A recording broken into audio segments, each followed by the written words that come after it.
నాకు ఈ మధ్యన వస్తా ఉంటే నువ్వు హైదరాబాద్లోకి ఎలా అడుగు పెడతావు, నీకు హైదరాబాద్లో ఏం పని? ఇది నేను ప్రత్యేకించి చెప్తా ఉన్నా. మీరెవరైనా నన్ను బెదిరించడానికి? బెదిరించే వాళ్ళు మీ అయ్యే జాగీరా తెలంగాణ?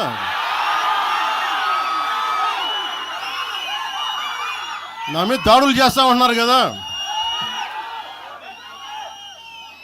నాకు తెలంగాణలో బెదిరింపుల కంటే కూడా ఆంధ్రాలో బెదిరింపులు ఎక్కువ. నాకు తెలంగాణలో ఇంకా రానివ్వు అంటారు నన్ను, ఆంధ్రాలో అయితే తల తీసేయని అంటారు కోనసీమలో కొంతమంది.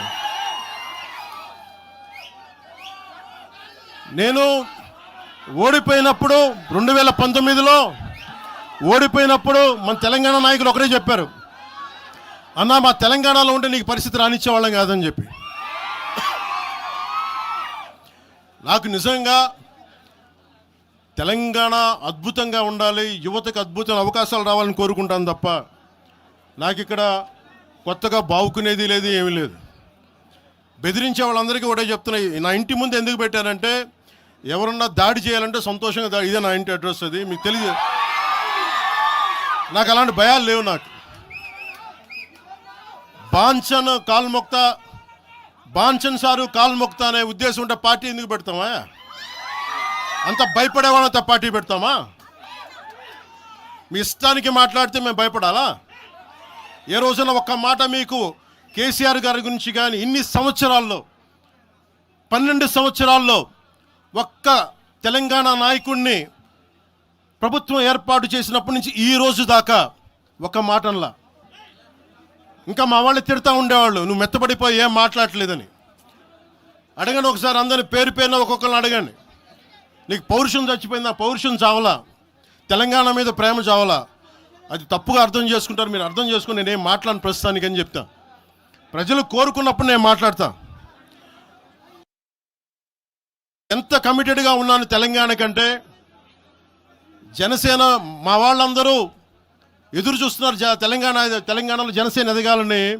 నేను ఒకటే చెప్పా, ప్రజలు కోరుకునే వరకు మీరు ముందుకు తీసుకెళ్ళండి అని చెప్పి నేను జర్నలిస్ట్ కాలనీలో ఉన్న తెలంగాణ జనసేన పార్టీని కూడా నేను తీసేసాను. మొత్తం హెడ్ క్వార్టర్స్ అంతా మంగళగిరిలో పెట్టిన.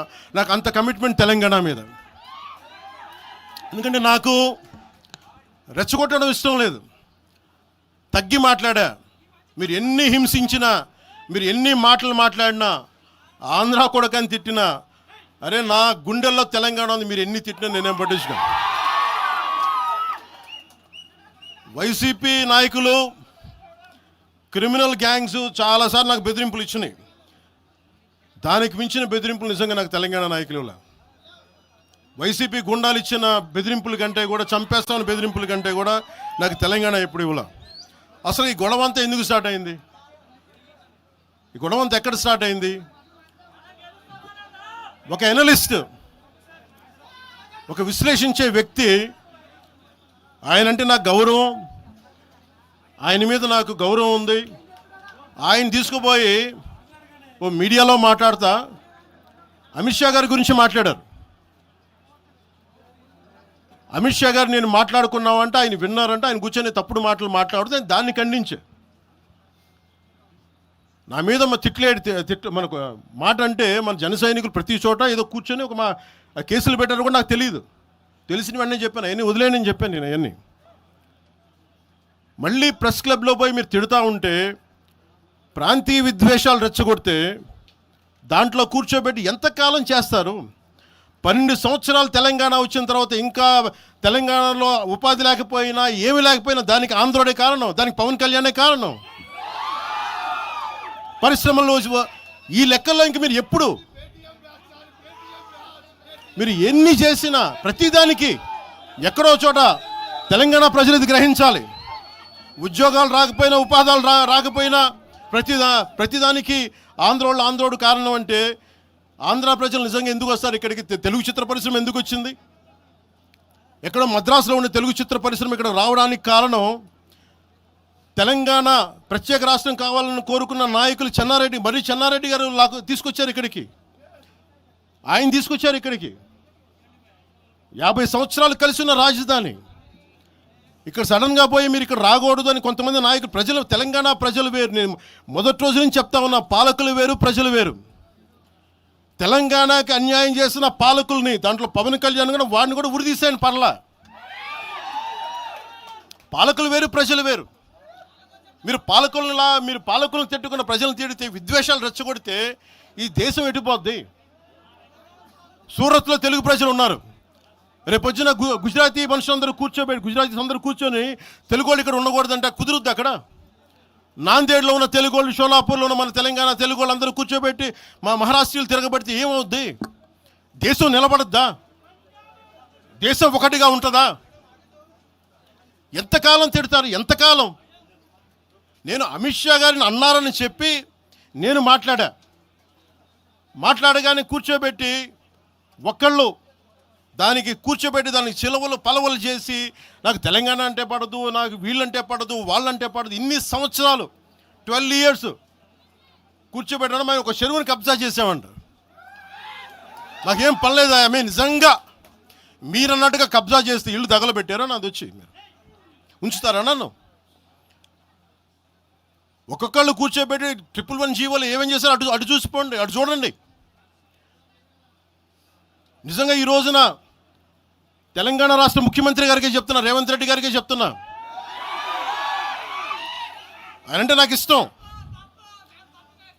ఆయనంటే గౌరవం నాకు. కానీ వారికే నేను చెప్తా ఉన్నా, తెలంగాణ ప్రభుత్వానికే చెప్తున్నా, పవన్ కళ్యాణ్ గనుక ఆ చెరువుని మీరు ఒక చెరువును ఆక్యుపై చేసుకున్నాడంటే సంతోషంగా చెప్తున్నా, ఈ రోజున తెలంగాణ ప్రభుత్వానికి రాసి ఇచ్చేస్తున్నారు.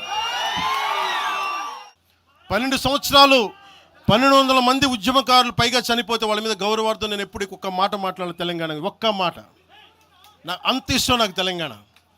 కానీ మీరు కూర్చోబెట్టి నా ప్రేమను కనుక మీరు శంకిస్తే, నేను ఇప్పుడు దాకా నిర్ణయించుకోలే. మీరు అంటున్నారు కాబట్టి చెప్తున్నా, తెలంగాణలో జనసేన ఉంటుంది, మేము పోటీ చేస్తాం. ఇప్పుడు దాకా ఎప్పుడు అవసరమైతే తెలంగాణలో తిరుగుతాం, నేనే తిరుగుతా, మేమే తిరుగుతాం. ప్రతి సమస్య మీద మాట్లాడతాం, ప్రతి అన్యాయాన్ని ఎదుర్కొంటాం. ఏం మాట్లాడతారు మీరు? ఇది తెలంగాణ భారతదేశంలో అంతర్భాగం, మర్చిపోకండి. తెలంగాణ నా దేశం అంతర్భాగం తెలంగాణ. మీరు కూర్చోబెట్టి బెదిరించి రాకూడదు ఏంటో అవన్నీ భరిస్తాం. చాలా దశాబ్దం పైగా భరించాం. దీనికి చర్మాంకం పలుకుతాం మేము. తెలంగాణ ఎవరైతే వ్యతిరేకించారో వాళ్ళందరూ పదవుల్లో కూర్చున్నారు. ఈరోజు కూర్చోబెట్టి తెలంగాణలో ఎవరైతే వ్యతిరేకించారో వాళ్ళు ఎమ్మెల్యేలు అయ్యారు. ఒక్క మాట మాట్లాడలా, కిక్కును మనకుండా కూర్చున్న 12 సంవత్సరాలు. మా నాయకుల్ని పేరుని అడగండి, ఒక్కొక్కరిని అడగండి, ఇంటర్వ్యూలు తీసుకోండి. ఏ రోజైనా సరే నేను వాళ్ళని ప్రోత్సహించాను అడగండి. వాళ్ళు నన్ను వదలలేదు, నన్ను ఏం చేయమంటారు చెప్పండి. దండం పెట్టి చెప్పా, మీరు శుభ్రంగా వెళ్ళిపోండి అంటే, లేదు మాకు నీ ఆశయాలు ఇష్టం, మాకు